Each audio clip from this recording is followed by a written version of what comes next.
नारायणं नमस्कृत्य नरं चैव नरोत्तमं देवीं सरस्वतीं व्यासं ततो जयमुदीरयेत् मूकं करोति वाचालं पङ्गुं लङ्घयते गिरिं यत्कृपातमहं वन्दे परमानन्दमाधवं यत्कृपातमहं वन्दे परमानन्दमाधवं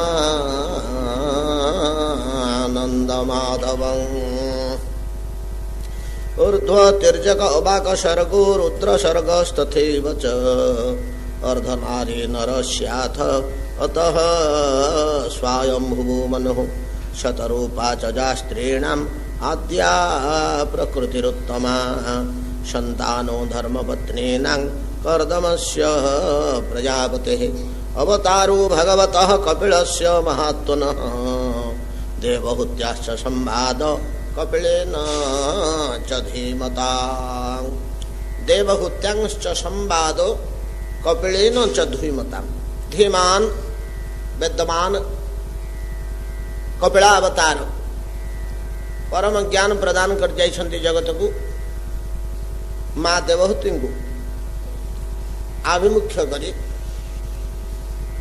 माँ के सम्मुखें अनेक कथा शिक्षणीय कथा सब कहले आउ किछि कथा बाकी अछि प्रसंग क्रमे कपिल कहउछन्ति माँ जीव और विलास भूमि मध्य ए विश्व जपर यह भगवान क्रीड़ा भूमि ये विलसित होची जीव भल मंद सुख दुख इत्यादि जदि जीव नथांता ताहले जगतर आवश्यकता प्रयोजनीयता नथांता एवं जागतिक व्यवस्था जहाँ किछि सबु जीवर भोग निमंते जीवर कार्य साधन निमंते जीव निमंते जहाँ जहाँ दरकार से सब व्यवस्था जगत रे करा जाइछि आमे हयतो कहिबा केते गुडी जागतिक व्यवस्था जीव विरोधी हो जाउछि तार प्रयोजन केमति भूकंप बन्या बात्या इत्यादि ठू आरंभ करू रौद्र विष इत्यादि सब सेगुड़िक विशृंखला जीवर प्रयोजनीयता जो सब व्यवस्था करा जाइए वायुर तो प्रयोजनीयता अच्छी वायुर विशृंखला अग्निर विशृंखला भूपृष्ठर विशृंखला एमती हो जाए गाड़ीटी आमर प्रयोजन गाड़ीटी थिले एक्सीडेंट हो संभावना अच्छी किंतु गाड़ीटी प्रयोजन एक्सीडेंटा प्रयोजन नुहे एक्सीडेंटा गाड़ी थिले एक्सीडेंट सहित रहिबो संभावनाटा काटी हेनी वायु थिले तूफान ता साथ रहिबो अग्नि थिले अग्निर वित्पात रहिबो जल थिले बन्या वित्पात रहिबो एभलिया सिना नले जहाँ किछि जीवर प्रयोजन ताहा ए जगत रे भगवान व्यवस्था करछन्ति ए जीव प्राकृत जगत रे प्रकृति भितर प्रवेश करी नानाविध देह परिवर्तन पूर्वक रूपांतर ग्रहण करी करी परिशेष रे परिपक्व अवस्था पाइले मनुष्य शरीर रे प्रवेश करे इठी परिपक्वता कहले आउ किछि नुह जो 25 टी तत्व कपिल निर्णय कले नहीं कि प्रथमे महदादि तत्व निरूपण बोलिक प्रथम अध्यायटी कहले कि माँ को आम आलोचना करछे 5-6 दिन तले 25 तत्व आम निरूपण करथिले ए 25 टी तत्वर क्रम विकास गोटे आंबटे कि पिजुलीटे से पिजुलीटी भितर केते गुडे जिनिस अछि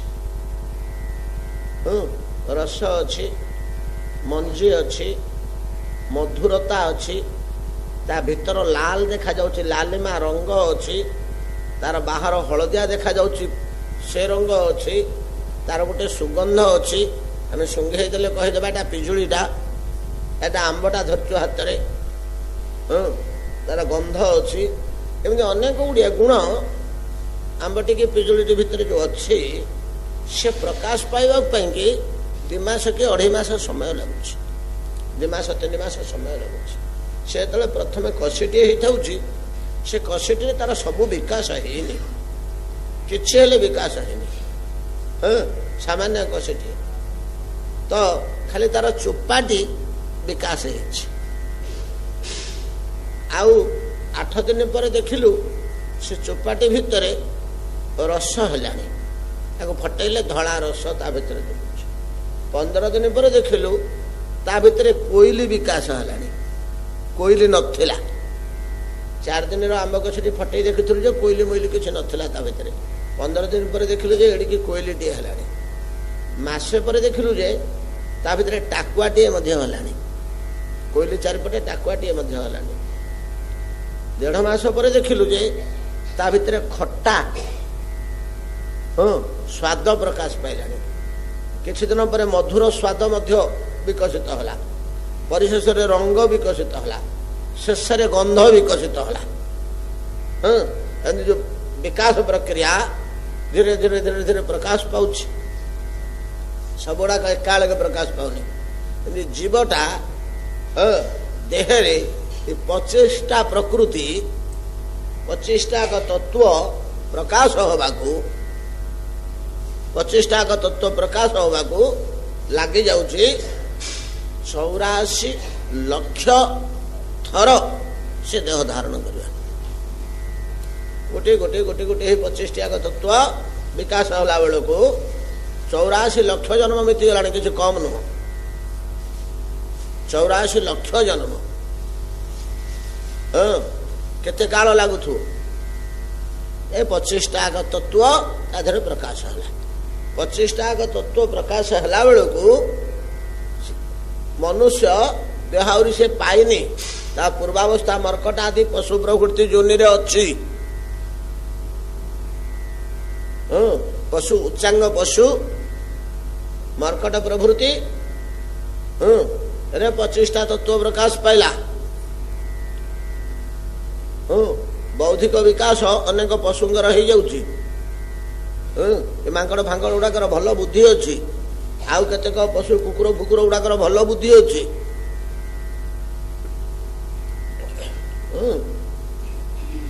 ଏଇଟା ସେମାନଙ୍କର ନୈସର୍ଗିକ କାର୍ଯ୍ୟ ନୁହେଁ। କଳ ଫିଟେଇକିରି ପାଣି ପିଉଛନ୍ତି ମାଙ୍କଡ଼ ମାନେ, ବୌଦ୍ଧିକ ବିକାଶ ଘଟୁଛି। ମନୁଷ୍ୟ ଶରୀର ପୂର୍ବରୁ 25ଟା ହେଇଯାଉଛି, ବିକାଶ ହେଇଯାଉଛି।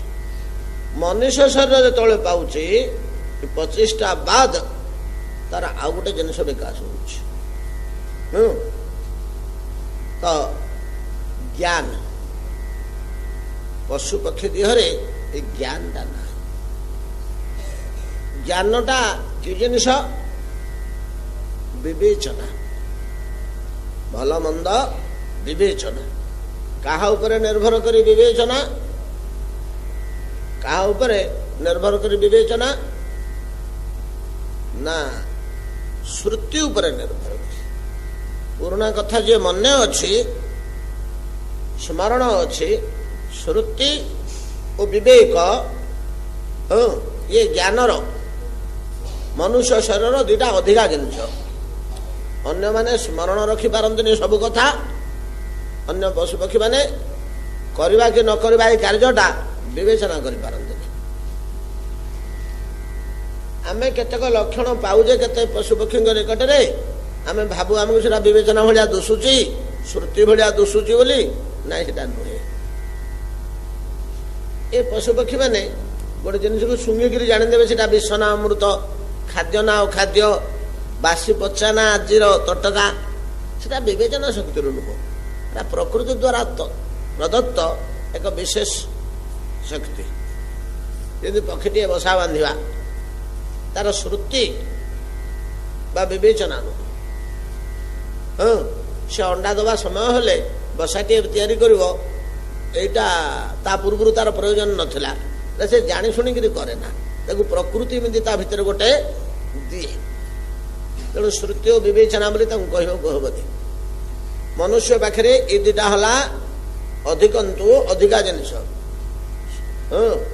मन रखा आ मन रखि रहस्य उपरे तत्व उपरे निर्भर करी भल मंद विवेचना करवा, उचित अनुचित विवेचना करवा, कर्तव्य अकर्तव्य विवेचना करवा, एटा मनुष्य देहरे अधिक वस्तु। आउ गोटे बड़ जिनिस ए विवेचना आउ श्रुति रु आउ सुपर टिके जिनिस खाली विवेचना और श्रुति जार रहिला से मध्य पशु भलिया मनीष। ईश्वर विश्वास ईश्वर ज्ञान बोली गोटे जिनिस सेटा भगवत कृपा भगवत प्रदत्त मनुष्य शरीर व्यतिरेक आउ कोठी हेले थाए न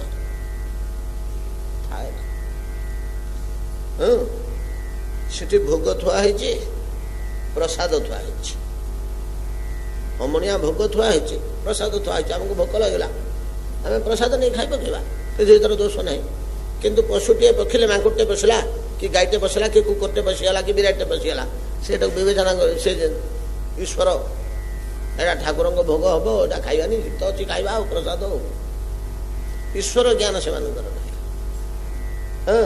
यहीटा हूँ मनुष्य शरीर ज्ञान शक्ति गोटे विशेष जिनिस ईश्वर ज्ञान। ईश्वर ज्ञान ठारू भगवत ज्ञान ठारू भगवत श्रुति ठारू उत्पन्न होला साधना बा धर्माचरण जोटा को कहे मनुष्य छड़ा आउ के धर्माचरण कर पारंतनी एटा ईश्वर ज्ञान रु उत्पन्न। ईश्वर ज्ञान आसीगला ईश्वर पाखु किमिति जीवी नहीं कि पशुटे कि पक्षीटे देखला ये पानी अच्छी से पानी पाखु कौ बाटी जीवी पथर झरणा चारिड़े पथर खाल सब रही मझे गोटे जगह देखला से पानी अच्छी केमती कौ बाटे बुलिक कौ पथर पाद देकर गले से पानी पी पार से जमी खोजी बाहर करुच्ची सेमती ईश्वर को जानी सारा ईश्वर ज्ञान आसला ईश्वर निकट को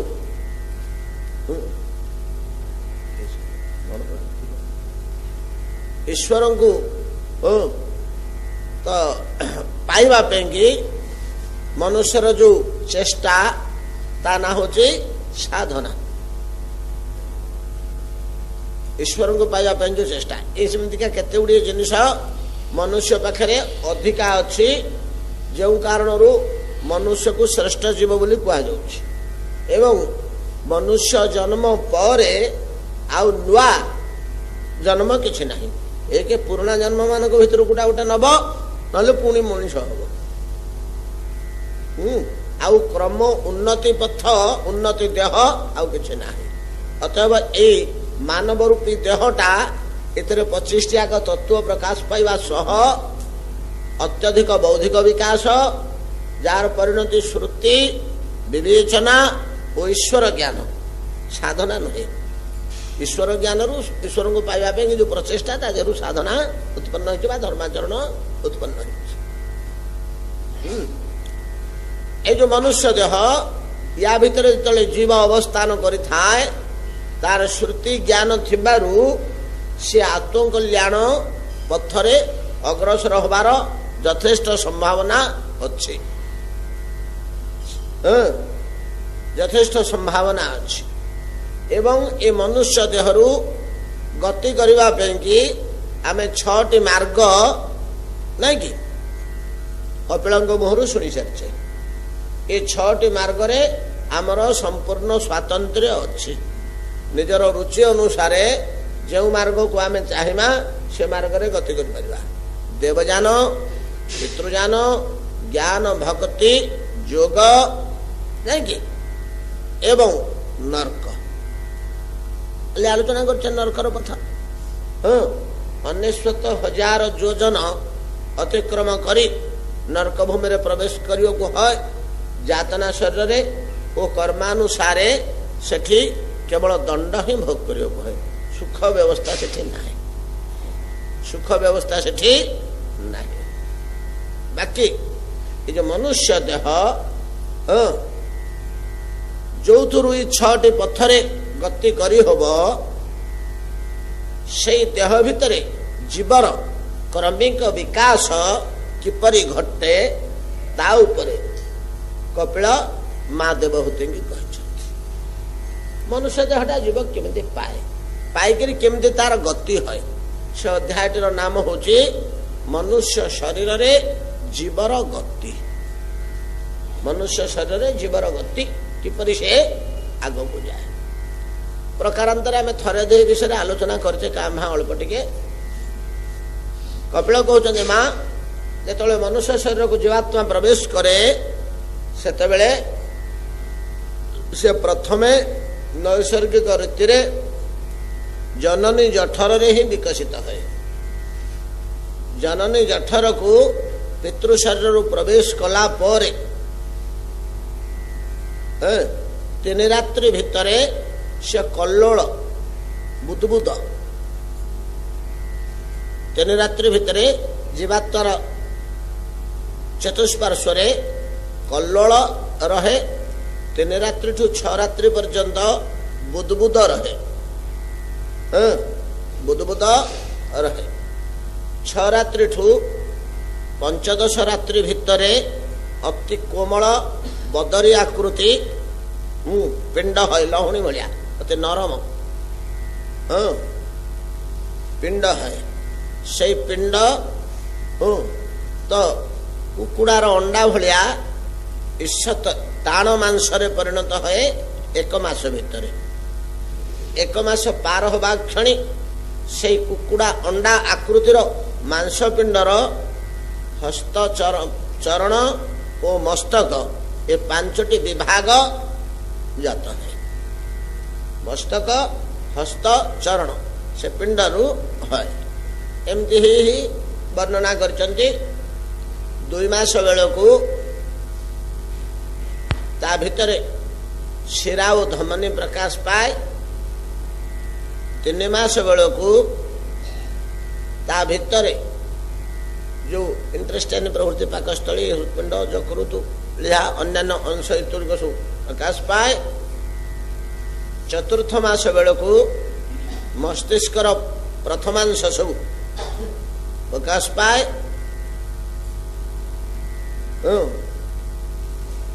4th मासरे लिंग प्रकाश पाए बोली कहते 5th मासरे मस्तिष्क प्रकाश पाए 4th मासरे लिंग प्रकाश पाए पुआ हम कि झील हम 5th मासरे मस्तिष्क प्रकाश पाए 6th मासरे अस्थि हो जाए 7th मासरे चेतना बढ़िया से ज्ञान बढ़िया से 7th मासरे जीव चेता हो गला चेतना हो गला पूर्णांग जत अंग गुड़ाक सृष्टि हो संपूर्ण सुदृढ़ न होते सृष्टि हो मु बोध आसला तार चेतना जीवंता ए पर्यंत जीवंत बोली कहजनी जदिओ ता भीतर चेतना अच्छी जीवंत बोली कहजनी जीवन नथिला भलिया से गर्भ भितर रही जीवन केमती ना आत्माटा ता भितर अच्छी परा जीवन ना केमती आत्माटा थिले आत्मार चैतन्य शक्ति तार चरम पर्यंत प्रसारित हो चुंबकटे थुआ तार चुंबकीय शक्ति जिन चतुर्दिग को प्रसारित है दीपटे थुआ नहीं कि निर्वाण शब्द कोई बुझे ये बुझे आत्माटा भितर अच्छे जे तार बान प्रकाश पाइनि बान कहले कौन जे तेज दीपुटा अच्छी जलई देले तार बान प्रकाश पाइला तेज प्रकाश पाइला आत्माटा तो अविनाशी ना आया निर्वाण शब्द को बुझंतु निर्वाण कहले जीवटा लोप पाई जाउची से कथा नुह ए जो गर्भरे शिशुटा थिला 4 मास पर्यंत 5 मास पर्यंत 6 मास पर्यंत तार बान प्रकाश पाइनि से तार जगार अच्छी आलोक भाया ता देहरु गोटे तेज जीव जे सब जगह गुड़ाक सेना एटा को स्नायु शक्ति बोली कहना स्नायु शक्ति आम चेतना को जनाऊँ ना स्नायुटा अच्छी बोली ये आंगुठी मारे रूमटा को टाणिले जना पड़ा आई किए टाणुचु रे देखी पछपटर चुट्टी भिड़ला किए जाने ये स्नायु अच्छी बोली सीना जना पड़ी से स्नायुटा को डेड करदे बोले चुट्टा को भिड़िक उपाड़ दे छंडे देले चमड़ा सह जना पड़ोनी जाऊ स्नायु द्वारा जो क्रियाटा जमी शिरा धमनी द्वारा रक्त संचारित होउची स्नायु द्वारा चेतना संचारित होउची चेतनाटा कौटू संचारित होउची हृत्पिंड रक्तटा संचारित होउची आत्मा ठू जो चेतनाटा संचारित होउची तार नाम बान से बानटी रहिला जे निर्माण होउची आउसु प्रकाश होने तेणु सप्तम मासरे जीव जीवंत होगा मातृगर्भरे ता पूर्वरु ताकू निर्जीव बोली कहि परियानी जदिओ सजीव बोली मध्य कहि होबनी ताले केमिति अवस्था रे थिला अंडा अवस्था रे थिला ता अंडा अवस्था रे थिला तो सटिए की पाराटिए की चटियाटिए अंडा दे देछि ता जे कोन नाही कि अंडा जीवात्म अंडा किंतु वर्तमान से जीवंत कि अंडाटा डाकिले वो करुची कुकुड़ा छुआटा जो अंडा भर बाहर पड़ा आम ता पेटे छुंचटे गेंजा से केले बेले पलैब ना दौड़ी अंडाटा देहरे जब छुंचटे गेंजा से केले बेले पलाऊँ ना चीन से रड़ी करुले तार बान प्रकाश जपरी सेमती अवस्था मानव नामक जीव मातृगर्भरे जेमिति तार सप्तम मासरे ज्ञान प्रकाश पाईगला तार जंत्रणा बोध आसीगला नहीं कि चेता आसीगला निश्चित को औषध दिया ऑपरेशन करा कहीं जान ना पड़ी रही निर्जीव भाया चेताटा पड़ी आसला पालू कौन हो काटुची पड़ू मत पानी टे देपिक बींची से जगटा को जलुच दरज हो कहूँ जंत्रणा भोग आसला सेमती जीव गर्भ भितर जंत्रणा भोग तार आरंभ होला एटा फुटेकरी गोटे स्पष्ट कर कहुनी मोटा अनुमान कर कहूँ जो अनेक प्रकार नरक भितर कुंभीपाक बोली गोटे नरक नहीं मातृगर्भटा को ही कुंभीपाक बोली कहते नरकटा यहाँ कपिल ही कहते पलैला गत काली अध्याय श्लोकटी बड़ सुंदर गोटे श्लोक कहते कपिल बोलते माँ जो आम काली नरक वर्णना कर जीव नरक जाकर कर्मानुसार नरक गति 6टा बाटर गोटे बाट ना कि नरक आड़े जावाई से अध्याय वर्णना कर कहते माँ अनेक विद्वान कहती मर्त्य नरक विद्यमान अच्छे सीटा निजे कही अनेक विद्वान कहती अनेक विद्वान कहती नरक मर्त्य अच्छी बोली एति गजी बोली आउ किसी मीमांसा देना तमें मर्त्य नरक अच्छी यहाँ केवल अनेक लोग जो कहते हैं स्वर्ग नरक आउ कौटी अच्छे ये जे सुखरे रहा स्वर्ग ये जे दुख पाइला नरक तो आउ कौन ये नरक भोग ना आउ कौटी गोटे नरक बोली अच्छे कि इमती लोक कहती प्रकृत कथा अधुटे कथा ठीक ये नरक अच्छे कि कहले आउ कौटी नरक बोली अच्छे कि सहीटा ठीक नुह आउ कौटी गोटे नरक बोली अच्छे सेठी भी अच्छे एठी भी अच्छे सेठी भी अच्छे एठी भी अच्छे से एका दुख भोग इठी तीव्र नहीं सेठी आउ तीव्र एतिकी प्रभेद एठी कुंभीपाक नरक बोलिक आम जो कहवा सेठी मध्य कुंभीपाक बोलिक गोटे साइन बोर्ड लगी गोटे जगह कुंभीपाक नरक बोली इठी कुंभीपाक नरक जदि जननी जठर है सप्तम मासर शिशु जो जंत्रणा मातृगर्भगत जंत्रणा भोग कला यहाँ जी परिमाण भोग कला जो टाइप जंत्रणा से टाइप जंत्रणा जब आउ 100 टाइम्स बढ़ीगला जंत्रणा भोग से कौन कौन बुझीगलानी इठी भी अच्छे सेठी भी अच्छे नरक दी जगह अच्छे इठी सामान्य आकार भोग हम से प्रचंड आकार भोग हम जंत्रणा कहीं ना कर्मा कर्मर जमी पुण्यर परिमाण रही जे अल्प पुण्य कर अल्प दिन सुख भोग कला जे बहुत पुण्य कर बहुत दिन सुख भोग कला जे अल्प पुण्य कर चंद्रलोक भोग कर पलि आसला पितृलोक जे प्रचुर पुण्य कर स्वर्ग को जाकर इंद्रलोक भोग कला ना कि गोटे इंद्रलोक गोटे चंद्रलोक पितृलोक दुटा अलग अच्छे तो ये भी सुख किसी अच्छी से भी सुख अच्छी पितर मान सोमरस भाग अच्छे ସେମିତିକା ପାପ ମଧ୍ୟ ପତଳା ପାପ ଆଉ ଘନୀଭୂତ ଦୃଢ ପାପ, ସେଇ ପାପଟା ଯେ ଉତ୍କଟ ଭାବରେ କରିଛି, ସେଇ ପାପଟା ଯେ ସାମାନ୍ୟ ଭାବରେ କରିଛି ନାଇଁ କି। ଜଣକୁ ଜଣେ ଆଘାତ କଲା, ଦୁଇ ଚାରି ଚାପଡ଼ା ଦୁଇ ଚାରି ଗୋଇଠା ବିଧେ ଚିମୁଟେ ଦେଇଛି। ଆଉ ଗୋଟେ ଲୋକ ମାରିଛି ଯେ ମାରି ମାରି ମାରି ମାରି ତାକୁ ମୁମୁରୁଷୁ କରିଦେଇଛି ଘଣ୍ଟା ଘଣ୍ଟା ଧରି, ନୁହେଁ କି। ଦିଟା ହଉଛି ସେଇଭଳିଆ ସାମାନ୍ୟଟା ଏଇଠି ଭୋଗ ହେଇଯିବ। ତୀବ୍ର ପାତକ ଗୁଡାକ ଯାହାର ପ୍ରଚୁର ଯନ୍ତ୍ରଣା ଆଉ ପ୍ରଚୁର ଦିବସ ଭୋଗିବାକୁ ଅଛି ସେ ସେଠିକି ଯିବ। ତଥାପି ନରକରେ ଜଣେ କୁମ୍ଭୀ ପାକରେ ଦୁଃଖ ଭୋଗ କଲେ ଯେଉଁ ଜାତୀୟ ଯନ୍ତ୍ରଣା, ମାତୃଗର୍ଭକୁ ଗଲେ ସେଇ ଜାତୀୟ ଯନ୍ତ୍ରଣା, ସେଇ ଜାତୀୟ ଯନ୍ତ୍ରଣା ମାତୃଗର୍ଭ। ଆଉ ମାତୃଗର୍ଭର ଯନ୍ତ୍ରଣା ବିଷୟରେ ଆମେ ଅନେକ ସମୟରେ ଆଲୋଚନା କରିଛେ, ସମୟ ବିଳମ୍ବିତ ହେଇଯିବ। ବଡ଼ କଲବଲ କଥା, ଜ୍ଞାନ ପଳେଇ ଆସିଲା, ଚେତନା ପଳେଇ ଆସିଲା।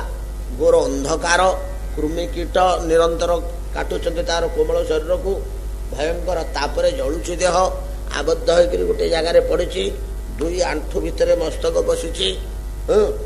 ତ 90 ବର୍ଷର ବୁଢା ଯେମିତି ଅବସ୍ଥା, 8 ମାସର ଶିଶୁ ସେଇ ଅବସ୍ଥା। ତାର ମସ୍ତକଟା କୋଉଠି ଥାଏ କି? ନିଜ କୋରଡ଼ରେ ନା। ଶିଶୁଟା ଜନ୍ମ ହେଲା ବେଳକୁ ହାତ ଯୋଡ଼ିକ ଏମିତି, ମୁଣ୍ଡଟି ପୁରା ଗୋଲ ହେଇକିରି ଥାଏ, ଗୋଡ ଭାଙ୍ଗିକିରି ଥାଏ। ଠିକ ଏ ଅବସ୍ଥା, ଆଉ ହଲଚଲ ହବାର ଉପାୟ ନାହିଁ। ତେଣେ ମାର ପ୍ରସୂତି ବାୟୁ, ଯେମିତି ଆମର ଶ୍ୱାସ ବାୟୁ, ଗୋଟେ ପ୍ରସୂତି ବାୟୁ ଅଛି, ସେ ଚାପ ଦେଇକରି କେତେବେଳେ ଏପଟକୁ ବୁଲଉଛି, କେତେବେଳେ ସେପଟକୁ ବୁଲଉଛି। ଗୋଟେ ତାପ ତାତିଟେ ଅଛି, ଆଉ ରକ୍ତ କ୍ଳେଦ ପୂଜ ପୁରୁଷ ୟାରି ଭିତରେ ତ ଅଛି, ଏଟା ତ ଜାଣୁଛେ ଆମେ। ଆଉ ବାକି ସବୁଠୁ ବଡ଼ ଜିନିଷ ତାର କ୍ଷୁଧା ତୃଷା ମଧ୍ୟ ସେତେବେଳେ କିଛି କିଛି ତଜ୍ଜାତୀୟ ଯନ୍ତ୍ରଣା ଚେତନା ପଳେଇ ଆସିଲାଣି ନା, ଅନୁଭୂତ ହଉଛି। ବଞ୍ଚୁଛି ମାତୃ ଶରୀରରୁ ସାର ନେଇକରି। ମାତୃ ଶରୀରରେ ରସ ରକ୍ତ ଦିଟା ହେଇଗଲା ପରେ ଆମେ ଯୋଉ ଆମ ସପ୍ତଧାତୁ ବିଷୟରେ ଆମେ ଆଲୋଚନା କରୁଛେ, ଆମେ ଯୋଉ ଆହାର ଖାଉଛେ ସେଟା ମଳ ଆକାରରେ ମଇଳାଟା ପଳେଇଲା, ତାର ସାରଟା ହେଲା ରସ। ରସର ମଇଳାଟା ମୂତ୍ର ଆକାରରେ ପଳେଇ ଯାଉଛି, ବାକି ରହିଲା ରକ୍ତ। ସେଟାରେ ପିତ୍ତ ମିଶିଲେ ରକ୍ତ, ରସଟା ସଫା ହେଇଗଲା, ମୂତ୍ରଟା ମଇଳାଟା ମୂତ୍ର ଆକାରରେ ପଳେଇଲା। ସାର ଜିନିଷଟିରେ ପିତ୍ତ ଟିକେ ମିଶିଲେ, ବିନ୍ଦୁଟେ ପିତ୍ତ କୋଷରୁ ପିତ୍ତ ଟିକେ ଧରିଲେ ରକ୍ତ ହେଇକରି ହୃତ୍ପିଣ୍ଡକୁ ଯିବ। ପିତ୍ତ ମିଶିବା ପୂର୍ବରୁ ଗୋଟେ ନାଡିଟେ ସେଇଠୁ ବାହାରିକିରି ଶିଶୁର ନାହି ବନ୍ଧ ଲାଗିଛି। ଗୋଟେ ନାଡିଟେ ବାହାରିକିରି ମା ଯୋଉ ଖାଦ୍ୟ ଖାଇଲା ତାର ରସଟା ବାହାରିଲା, ମଇଳା ଚାଲିଗଲା। ରସଟାର ପୁଣି ମୂତ୍ର ଆକାରରେ ମଇଳା ଚାଲି ଯାଇକରି ଯୋଉ ସାର ଟିକକ ରହିଲା, ସେ ସାରଟାରେ ପିତ୍ତ ମିଶି ରକ୍ତ ହବା ପୂର୍ବରୁ, ପିତ୍ତ ମିଶିକିରି ରକ୍ତ ହବା ପୂର୍ବରୁ ସେ ନାଡି ଭିତରେ ପଳେଇଲା ଶିଶୁ ଦେହ। ଶିଶୁ ଦେହରେ ପିତ୍ତ କୋଷରୁ ମିଶିବ, ଏବେ ମିଶିନି। ଶିଶୁ ଦେହରେ ରକ୍ତ ହେଇନି।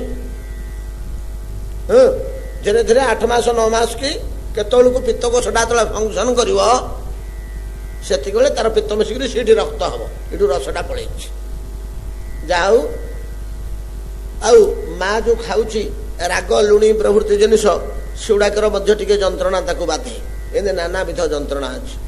ଏ ଯନ୍ତ୍ରଣାଟା ଯେତେବେଳେ ବାଧେ, ଏ ସଂସାରରେ ମଣିଷକୁ ଦୁଃଖ ନ ଆସିଲେ ସେ ହରିଭଜନ କରେ ନା। ଯେତେ ସମୟ ପର୍ଯ୍ୟନ୍ତ ଆମେ ଇନ୍ଦ୍ରିୟ ସୁଖରେ ମାତି ଯାଇଛେ, ଆମକୁ ଠାକୁର ମନେ ପଡୁନାହାନ୍ତି, ଜଗନ୍ନାଥ ମନେ ପଡୁନାହାନ୍ତି। ଭୁଲ ସଂସାର ସୁଖରେ ଆମେ ଅଛୁ। କଣ ଗୋଟେ ବିପଦ ଯଦି ପଡିଗଲା, ଏ ଠାକୁର ରକ୍ଷା କର, ହେ ଠାକୁର ରକ୍ଷା କର, ମନେ ପଡିବ।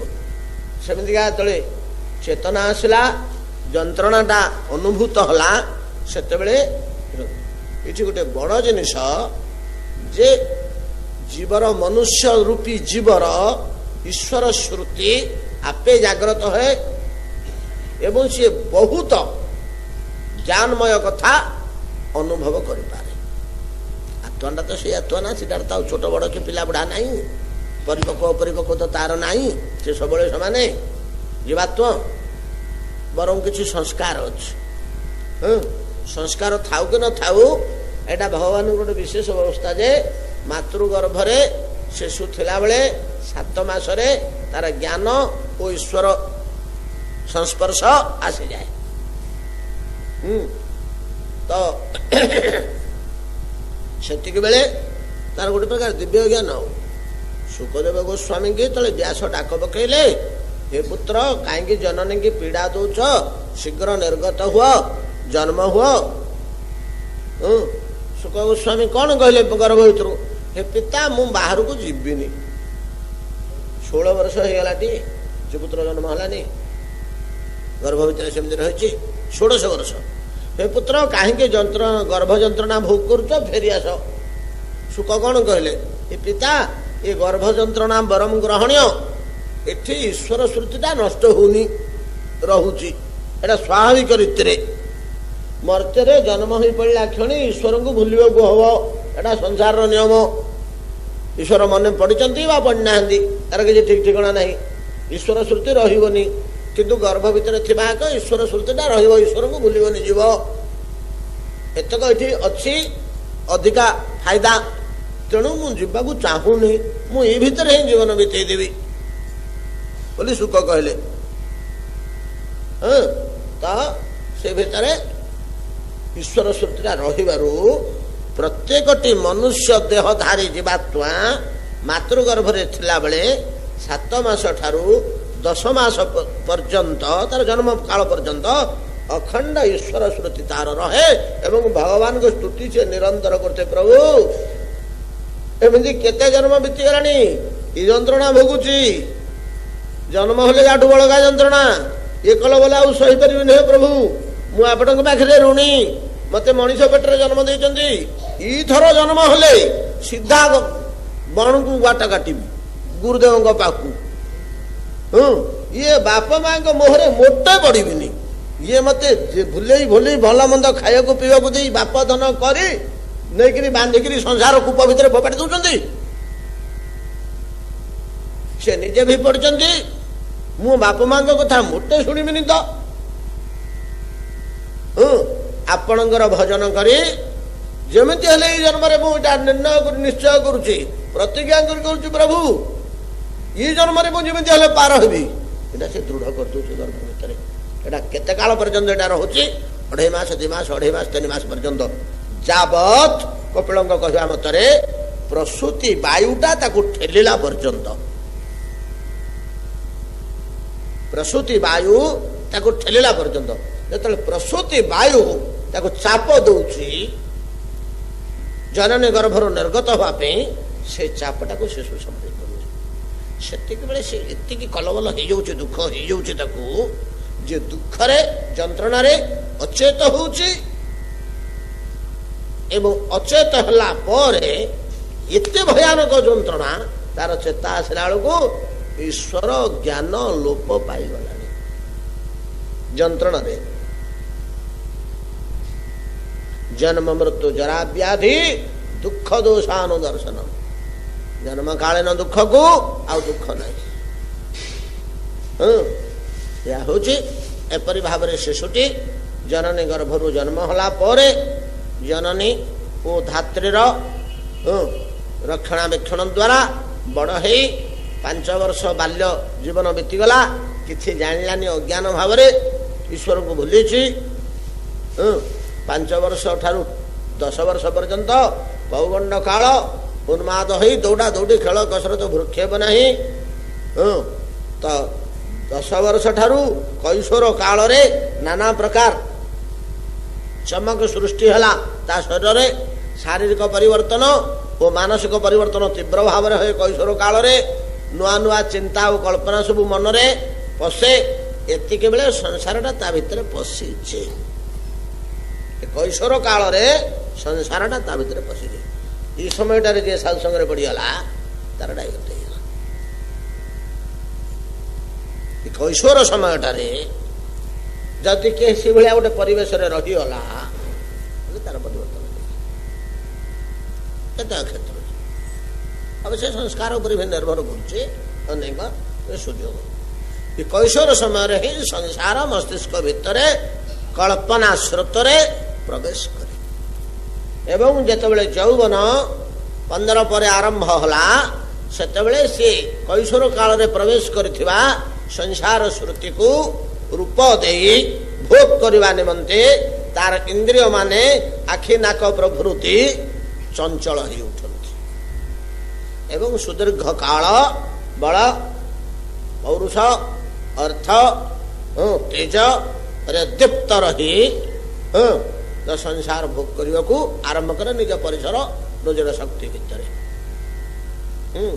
जिते 50 पूर्ण होला 50 पूर्ण हो गले इंद्रिय माने शिथिल होगा आरंभ करती आउ काम करती आखि के टिके कम दुसला कान को टिके कम शुभिला नख आउ श्वश्रु केश एगुड़ाक बेसी बढ़िले सेतिक रहीगले काँ भां 3 मासरे 2 मासरे थरे नख काटिले चलुची 8 दिन 5 दिन श्वश्रु काटिले चलुची केश तो प्राय बढ़ुनी एमती का अवस्था हो जाए एमती पलि जाए तो 70-75 पर्यंत ये अवस्था गति करे 70-75 बेलू फेर गोटे बड़ धरण परिवर्तन हुए जरा जो जरा तीव्र जंत्रणा सृष्टि करे दांत बिंधुची आंत बिंधुची पेट हाकुटी होउची गैस होउची नाना प्रकार सेटा किसी कहबार नहीं जहाँ कौन से धीरे धीरे धीरे जराटा जेतिकी जेतिकी बढ़ु थाए सेतिकी सेतिकी यही प्रकार भाव मृत्यु पर्यंत से टाणी हो जाए मृत्यु हो गले जरा जो व्यक्तिर मृत्यु हो गले से आश्वस्ति लाभ कर जंत्रणु बंचीगली जरा जंत्रणु बंचीगली जो देह पाइबी से ये दुखटा अन्य प्रकार दुख थाईपे ये दुखटा नले ये कहते माँ शिशु गर्भरे थिला बेले भगवान जो देते ज्ञान ईश्वर श्रुति जन्म होला परे सेटा को चरितार्थ करि पारे ना चरितार्थ करि पारे ना पुणी संसार पथरे घांटी हुए एथि कारण कुठी श्रुति कुठी कर्म कुठी संस्कार इत्यादि सब रहुची ए समस्त कथा माँ गठ शुणिले पुओ गठ शुणिले शुणिक देवहूति मध्य बड़ सुंदर भाव से ईश्वर बोली पुत्र कपिल को स्तव कर स्तव पद्धति पद आम आलोचना करवा परवर्ती समय से कपिल देवहूति संवाद शेष है आम दक्ष यज्ञ संवाद को चलती भागवत विश्राम करंतु।